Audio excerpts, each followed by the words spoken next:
Today we've got one of probably the most special this summer. We've got a gentleman here who had a distinguished career in the NBA. Seemed every time there was a big moment in his career, he was there and coming through. So without any further ado, to get the show going, I'm going to introduce our host for today. He's a vice president of the Hall of Fame here. And if you give a round of applause to Mr. Paul Lambert.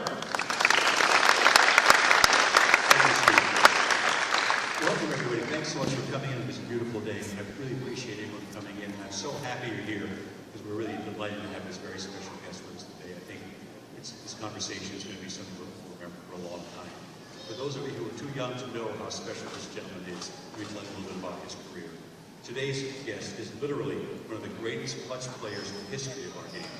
Following an outstanding high school career and collegiate career in Alabama, he was the 11th player taken in the 1992 NBA draft by the Houston Rockets.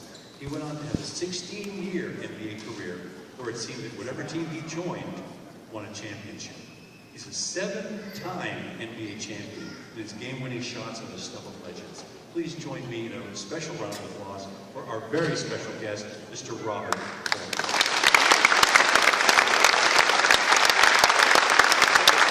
There's Robert Horry.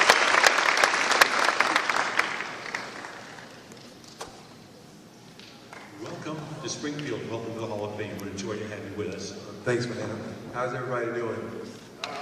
Good. Beautiful crowd. Beautiful crowd. It's nice to be here. Every day it's beautiful in the Hall of Fame. Yeah, this is a wonderful facility. Wonderful.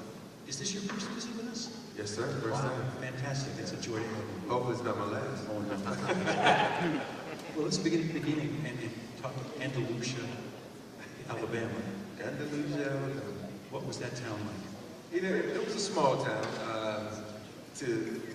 It's hard to say how big it is. It's like 30,000 people, but I always like to reference it with, I was in the graduating class of 125 people. So that lets you know my senior year was 125 people that graduated. It was supposed to be 130, but 5 of them didn't make it. So, but it was 130. I had a great time. You know, I'm very proud to be from a small town because it taught me a lot about life.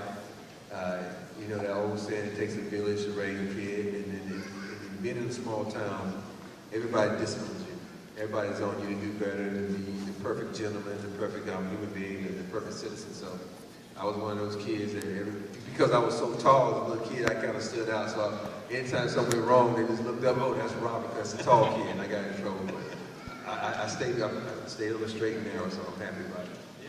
Did you do other sports? Were you right away involved in sports as a kid? To be honest with you, I hated basketball growing up because I grew so fast. I was clumsy, you know. And you go out on the court, you start playing, and you're kicking the ball out of bounds, and you can't shoot, and you know it's bad when you have an older brother, and it comes time to pick the team, and your brother's sitting there scratching his head, and you're like, Robert, I'm sorry, I want to win. I can't pick you. And he picks somebody else for the last pick. So I used to go home and take a tennis ball and throw it on top of my grandmother's house and catch it because I love baseball. Baseball was my favorite sport. I pitched, played center field, and played first base. So I had a great love for baseball. But eventually, you know, the coordination kind of came into effect, and I was able to play basketball. Yeah, I'm intrigued by that. Were you a good baseball player? I got more baseball trophies in my house than I do basketball. It was real funny because, you know, when people used to come to my house, like, where are the basketball trophies? I said, I don't have it. You know, I had all baseball trophies. I was pretty good, and I pitched. I used to throw about 85 miles per hour, which was really good. And then I wasn't a power hitter, but you couldn't get the ball past me. And then I just started growing so much, and then the strike zone kind of got long, and I just quit playing because by that time, I was pretty good at basketball. But at some point, obviously, the basketball skills did start to emerge. By the time you got to high school, you were a very good basketball player. The thing is, that's the one thing about when you grow up with an older brother, they're kicking your butt every day. You know, my brother was the type of brother, he didn't let me win in anything we did. He was always trying to beat me. And I'm the type of person, I hate losing. My mom used to get so mad at me because growing up in a small town, you play dominoes, you play cards, you play that type of thing. So when I would lose, I would flip the table over because I was mad, because I lost. And she would always say, stop, pick everything up. I said, just keep practicing at it, get better at it, think the game. Don't just play the game, think the game. So I was always doing that, and the next thing you know, I was beating her. And I was a competitor. I didn't like losing at all, you know. And I think that's what drove me playing against my brother because he was better than me, but I was determined not to let him kick my butt. And by the time he was a senior and I was a freshman, we were both on varsity, and I was kicking his butt. Well, you went on to not just be a good high school player, but you were the best high school player in the state of Alabama by the time you graduated. So something obviously happened pretty significantly at that point. Was it coaching? Was it just you? What was happening? It was everything. You know, it's coaching, it's my friends. I had this one guy who he serves in the military. His name is Dexter Daniels. It'd be 5, 6 o'clock in the morning. He would call me like, dude, meet me at the park at 7 o'clock. And you know, back then, you grew up in a small town, you didn't have a dream of playing NBA basketball because that was an unrealistic dream. You know, we wanted to be, you know, teachers, lawyers, doctors, those type of things that you could really put your hands on. And he was like, come on, we're going to the park. I mean, we would literally be at the park from 7 in the morning to 7 at night, just playing basketball. I mean, not even taking a break to have lunch. I would come home, we play so much and sweat so much that I would turn white from the salt and the sweat, and my face was drying up. But you know, it was everybody. I had, you know, friends looking out for me to the point where like 10 o'clock at night, Robert, go home because you don't need to be out this late at night. And it's almost like they knew I had a future in the game of basketball, and they just looked out for me, but it was always pushing me. High school coach pushing me to be better, to be a leader. You know, you think as a sophomore on a high school team, you're not in a position to be a leader for a team, but my high school coach was like, you're the leader of this team. I'm looking around, but I'm not the oldest. He said, it doesn't matter. I said, everybody looks up to you because you're the best player on the team. You got to lead this crew. And that's what I did. That's what I started doing. You know, I had a lot of coaches that were influential in my life. My elementary school coach, my middle school coach, my high school coach, and then one of my favorite coaches is Will Sanderson. And who was your high school coach? What was his name? My high school coach is named Richard Robertson. You know, he just retired after like 80 years. So he's just retired.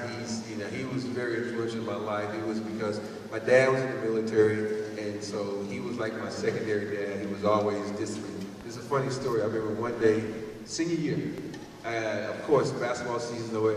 I said, I have missed a day of school. You know what? I think I deserve a day off. By 9:30, I hear a knock at the door. It's my high school coach. And he's like, what are you doing? I said, man, I'm taking a day off. He says, there's no day off, days off. You got an education to think about too, right? I'm like, yeah, well, you can't take a day off. Get your butt up and let's go to school. So he literally came to my house and made me go to school. So that's just that's the things that benefit from going in a small town, because I know he was in a big city, no coach would have did that. No, absolutely. But did you start to get recruited heavily? I'm curious when you first met Coach Sanderson as a colorful figure. Yeah, Coach Sanders is playing jacks. But I started getting recruited heavily after my sophomore year. Sophomore year in high school, I started getting a couple of letters. I remember Cumberland College probably wrote me a letter every day. and then you start getting some cool schools from the big schools, some scholarship offers from the big schools. And I didn't get a scholarship offer from Duke or North Carolina, but everybody else in the country recruited me for those two schools. So when I had a chance to play against North Carolina when I was in college, I was mad because they didn't recruit me. So I played a little animosity towards them. So what led you to choose Alabama? Why'd you stay home? Mama. I wanted to go to Georgia Tech because when you grow up in the South, I don't know if anybody's familiar with the South, it's football country. You know, wherever you do, I went to the University of Alabama, I should tell you, it's football country. And so I said, you know what, I want to go to the ACC, so they love basketball. And my mom sat there and she looked at me and said, well, if you go to Georgia, being an Alabama guy, they're not going to treat you right. And that doesn't convince you not to go to Georgia Tech. If you go to Georgia Tech, I won't come to your games every game I can, like I will if you go to Alabama. So I said, okay, well, mama knows best. And I went to Alabama, and the rest is history. And when did you first meet Coach Sanderson? I met Coach Sanderson my sophomore year in high school. And then him and Sonny Smith, who was the head coach at Auburn, they both would come down and try to recruit me heavily. And, you know, it was funny because they would both be sitting up. They were sitting next to each other. You know, you think Alabama and Auburn are two rivals, that they were actually really good friends. They even had a radio show after they both retired. So it was weird to have those guys come watch it. My high school coach loved when they came and watched because he knew he was going to get the best game out of me because I was going to play extra hard for those guys. And you had a wonderful career at Alabama, obviously. The team had a lot of success. I remember, if I remember correctly, the Trail Spree Room? Trail Spree Room, yes. Yeah. The people always wonder why my college team didn't win because at one time we had 6 pros on our team. We had James Robinson, who played with the Portland Trail Blazers, Jason Caffey, who played with the Chicago Bulls, Roy Rogers, who played with the Vancouver Grizzlies, of course Sprewell, myself, and then a guy named Marcus Webb, who played with the Boston Celtics. They're like, how did y'all not win an NCAA championship? I I said, well, you got to realize all of us kind of developed a little bit later. He wasn't good. Plus, Wimp was very disciplined about not letting us get up and down and run, so we kind of played the half-court thing. But I played with some great guys. That's not the only guys. Of course, I played with Keith Askins, Miami Heat, David Benoit, and Utah Jazz. So there's a lot of great athletes that came through the time period when I was at Alabama. Yeah, it struck me that Spree was such a tremendous defensive player, as were you.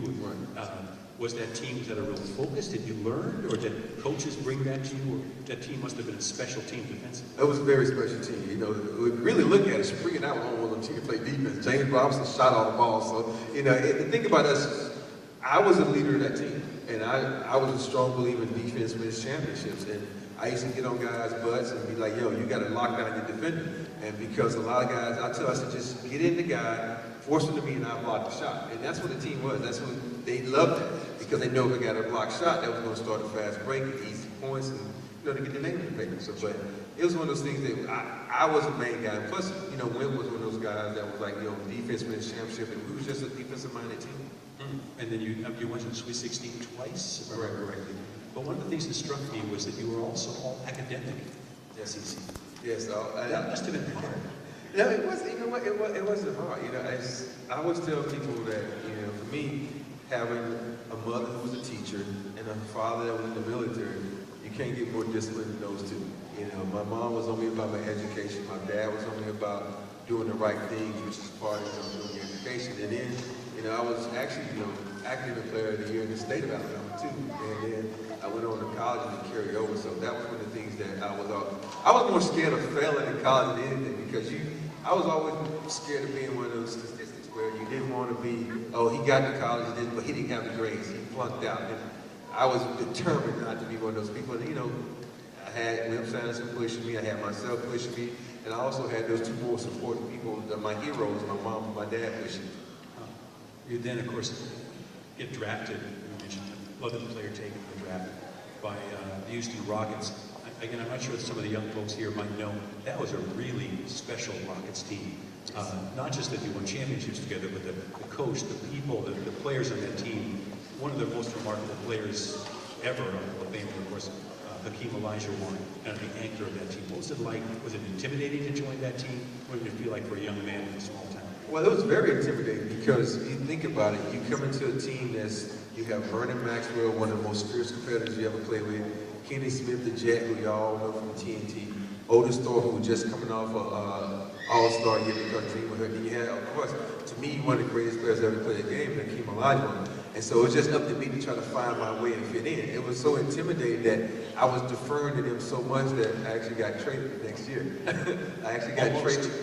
I almost got traded. I got traded for the Detroit Pistons for Sean Elliott. And I tell people I was the only player in the history of basketball that got traded for not shooting the basketball, because I was always passing the ball, trying to get those other guys involved, because I felt like, okay, these are the vets. They have the experience, let them do their thing. But then after that, I came back shooting. But I was putting up the ball. But it's just one of those things where you come into a team like that, you just try to fit in. I just try to be a sponge. I had a great guy to take me under his wing outside of Otis Thorpe and Tree Rollins. Tree Rollins was a great influence on me, and he taught me the things that you need, the nature, the business side of basketball, which a lot of these young kids don't know about. They just know the side of where, the fame, the fortune that you can actually see on TV. But there's also a business side of it that you really have to pay attention to. I wanted to ask you a couple of things about that particular team. One, can you explain to folks who might not, again, maybe some of the young folks, what made Dream so special? So, first of all, do everybody know who Hakeem Olajuwon is? Hakeem Olajuwon is, you should know how good he is when LeBron, Kobe, all these guys go to him for advice and on how to do his footwork. This guy's footwork was some of the most amazing footwork you will ever see. But his tenacity in the gym, I mean, like, you think he was mad during the game. He was even madder during practice if the guys wasn't practicing hard, or he felt like we wouldn't put forth the maximum effort. And that's what you want out of guys. You just want to come to practice and play hard, because if you go really, really hard in practice, sometimes it's easier in the game, because in practice, you don't have timeouts. In the game, you have timeouts, you have TV timeouts, but it goes to show you how great this guy was. Hakeem Olajuwon is Muslim, and so during Ramadan, he's not allowed to drink or eat anything. So we had a noon game, and so you can't eat or drink anything until sundown. This guy still puts up 40 points, doesn't drink any water, doesn't have a meal before the game to get himself right. That lets you know how amazing he is. And you ask Michael Jordan what one guy he ever feared, it was Hakeem Olajuwon. He used to call us, I'm scared of the big African because he's from Nigeria. That's what he used to say because, you know, and the people out who are Chicago Bulls fans, I know this question comes up a lot. They always wonder if those 2 championships we won in Houston, would we have won them with Michael Jordan would have been playing? The answer to that question is yes, because they couldn't stop Olajuwon. We might not be able to stop Jordan, but they couldn't stop Olajuwon. We did have a guy that could kind of slow Jordan down and Bernie Maxwell. So before that question ever pops up, yes, we won 2 championships and Jordan would play. Vernon was a pretty intense, Yeah, very intense guy. The other part of Hakeem was so remarkable, of course, was I always thought, and I was lucky enough to work with the league to have done some events traveling around the world with him. I always thought he could have run the United Nations. He was such an elegant guy. And I know that you had a unique conversation with him at one point about intensity. Yes, it's funny because from the stories I probably told you, I was a little quiet when I got to the Houston Rockets because, you know, I was kind of in awe of Hakeem Olajuwon because I was a huge fan of his. So during the games, I was always just very subdued, just playing smoothly, doing my thing. So we have a Christmas party, my second year there. So Dream says, hey, can I talk to you for a second? So I'm like, wow, Dream wants to talk to me. What do you want to talk to me about, Dream? So we go outside. Be that is in December and it's kind of cold, so Dream wants to go outside and talk. I'm like, man, when you going outside to beat me up, boy? So we go outside, we're standing there, and he was like, I just have a question for you. I'm like, yes, sir. He says, do you care if we win or not? I'm like, Dream, I care more than anybody on this team. I hate losing. I said, why do you ask me? He says, because you never show any emotion when you play. I said, emotions can sometimes get in your way, but here's the thing for you. You never show any emotions either, do you? He looked at me like, yeah, you got a good point there. I said, you got to be focused, man, when you play. So I remember one game where we was in the playoffs, and I made an and one, and I started pumping my fist, saying, yeah. He comes up to me and says, so you showing a little emotion? I said, it's the playoffs, Dream, it's money time. Well, as you mentioned, you were almost traded for Sean Elliott, and happily the trade fell through. I gather you sent back to Houston pretty quickly. But then, at the end of your time in Houston, after a couple of championships, you were traded to the Phoenix Suns. Giant change for you, I'm sure. You ended up playing against those very smart basketball players in Phoenix. I went to Phoenix, and it was different. You know, Phoenix is one of those running gun teams, no defense. So all my life, high school, college, my first couple of years in it was a defensive-minded team. So we go in there, and I'm looking at these guys like, where's the defense? I said, we're not going to outscore anybody. So it was a difficult transition for me because you come in, you're thinking everybody's defensive-minded, but you got Danny Manning, one of the greatest college players ever. You know, the late, great Wayman Tisdale, one of the best scorers ever in college. And then you got KJ. You got all these guys who like to score, but none of them are known for defense. I'm like, man, we was getting beat by 20, 30 points a game, like, and we stayed talking about offense. Like, where's the defense, man? We getting beat by 30. So it was a different time for me, and it was kind of a rough time for me. But I just couldn't grasp a hold of the idea of not playing defense, just running guns. So Phoenix didn't last long for me, though. No, it was tremendous point guards in that team. I always thought it was a shame that team never quite gelled. If you think about Steve Nash and Jay Kidd and KJ and the guys who went through that era of the Suns. At some point it was going to come together. Great review. Bounced from there, of course, to one of the great teams of all time. And the crazy part about that Phoenix team is we got Jason Kidd in the trade. I got a chance to play with Jason Kidd for 2 games. My scoring average went up by 10 points because that guy would find you. So he was like one of the best point guards I ever played with because he got me to rock. He got everybody to rock, not just me, but he got everybody to rock in position to be good. And that's what you need, a guy to put you in a position to make you better. And Jason Kidd was wonderful at that. But then, you know, I only played 2 games when I got shipped off to the Lakers, which was with, you know, Shaq, Eddie Jones, Nick Van Exel, Kobe Bryant. It was a great team we had there. Let's talk about that for a second. Talk about personalities, talk about a lot of guys. By then you're a veteran, I'm sure you were probably, but these are pretty intense personalities you were walking into. What was that transition like for you? Yeah, the transition to the Lakers was different because you had a lot of young personalities, so they was trying to find their way. You know, we had at one point, we had what, 5 All-Stars on the team, and then even got beat in the first round of the playoffs because each one has strong individual, mentalities. And like, these kids don't know who Nick Van Exel was, one of the best point guards probably played the game too. Strong mentality. He's going either his way or the highway. And you had Eddie Jones, one of the best 2 guards, and you have Shaq, who all, congratulations, he'll be inducted the next, 2 weeks? Yeah, 3 weeks. So he got a guy like that. And of course, that guy, what's his name? Last name? Brian, first name? Yeah, that guy, kid, just retired. But, you had a lot of individuals. In the first couple of years there, everybody was like individuals. When I say individuals, we weren't a team. And you can only win a championship being a team. And next thing you know, Dale Harris gets fired, Kurt Rambis gets fired, and we bring in this gray-haired coach named Phil Jackson, with Beard, and the next thing you know, we become a team. And that's what it's all about, trying to put your individual differences aside and becoming a team. And that's what Phil was able to do, to put us together as a team. And for me, I was all that. I call myself Switzerland because I can get along with anybody on the team as long as you work hard. And that was that guy, myself, Rick Fox, Brian Shaw. We were the voices of reason on that team where all these egos came into play. But we was like, listen, that's not important. I said, you can get everything you need once you win a championship. And that you have to have voices of reason on teams like that. I do want to talk more about that team, certainly get to San Antonio in a second, because the Spurs were one of those dream teams that we all love. If you love basketball, you had to have loved that team. But you mentioned Phil Jackson. Again, we touched back on the coaches. You had some remarkable coaches in your pro career. A lot of guys just never have a great coach at all. You had like 3 or 4, and I'm curious between Phil, Pop, and Cotton, and Rudy T, of course, is a remarkable gentleman. Even the assistant coaches on the Spurs were remarkable coaches. Anyone who stands out particularly in your mind? It was always Rudy T. For me, Rudy Tomjanovich was, the former player. And for me, as a player, you just want to be recognized that you're going out working hard. And Rudy T will always talk to us. He don't care if you're The first man or the 12th man, he talked to you. And the thing that I like about him best is, I know if y'all watch basketball now, y'all ever notice how the coaches get up and they go over here and do a little get together like a huddle? And they talk about the game plan.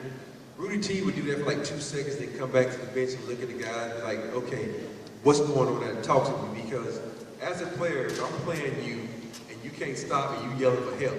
And so I'm hearing that. Coaches on the bench aren't hearing that. So you need to say, yo, coach, they can't stop this play. They can't do this, they can't do that. So and Rudy T would ask us, like, yo, what's going on? And he would relay that and then say, okay, we need to run this play, this play, and this play in order to be successful. And that's what a lot of coaches don't do anymore. They feel like, okay, I'm the brains of this outfit. The players are just my minions to go out and do what you need to do.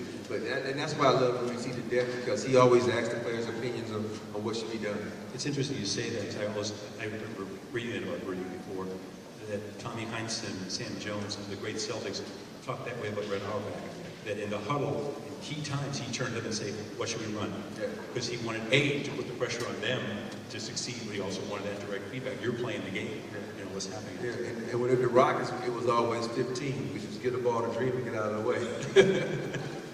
Well, when the Lakers do that remarkable, in some ways the best of times, the worst of times, I know they were factions and doing things, but you kept winning championships, won the 3 championships, and then bounced from there to this wonderful young team in the San Antonio Spurs.